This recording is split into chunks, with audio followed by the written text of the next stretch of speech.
Hello, my name is Marcus. I'm the compiler of a collection of therapy quotes entitled 1001 Windmills of the Mind, a collection of advanced self-help quotes taken from philosophical psychodynamic of the psychoanalytic perspective, which long ago, as I understand, is referred to by some, or perhaps many, as philosophical medicine or narrative medicine, helping us to continue with the ongoing tradition of knowing ourselves, know thyself, know our story, know our history. If we know our history, then we don't have to repeat it, speaking mainly on a personal point of view. But some people argue it's likewise in broader terms. Like if people overall don't even know our personal, like history, like world history. We're not even clear on our world history because we're not clear on our personal psychological history, and our psychological creates the sociological creates the historical.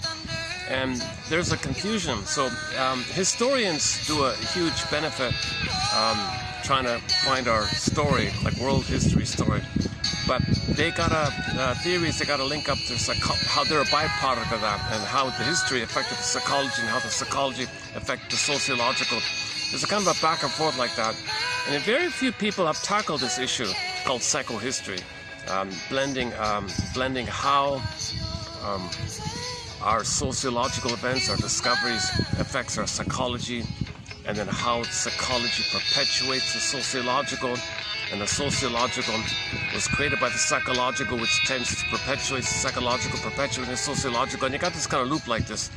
And very few people have studied it. So recently we had a quote about 2 weeks ago at this one place where he was trying to face this issue. If it's the case on a personal level, if we know our personal history, if we know if an individual knows their personal history,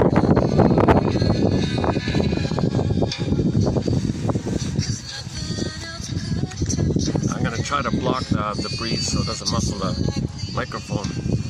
New venue here. I'm trying to spot out here, see how it works. Give it a try here.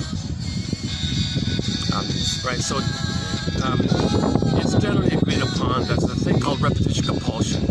That if there's trauma, we don't know it. That's their history, a traumatic history, traumatic curse, traumatic imprint, traumatic stencil, schema, template, working model, intrapsychic structure, endopsychic structure, typically called schemas and things, imprints.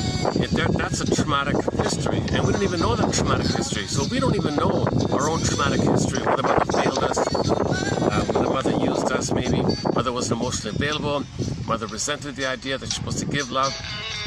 She thought she's entitled only to receive, so she expected the baby to take care of her, called childhood gratification. Of course, in the process that the mother's using the child,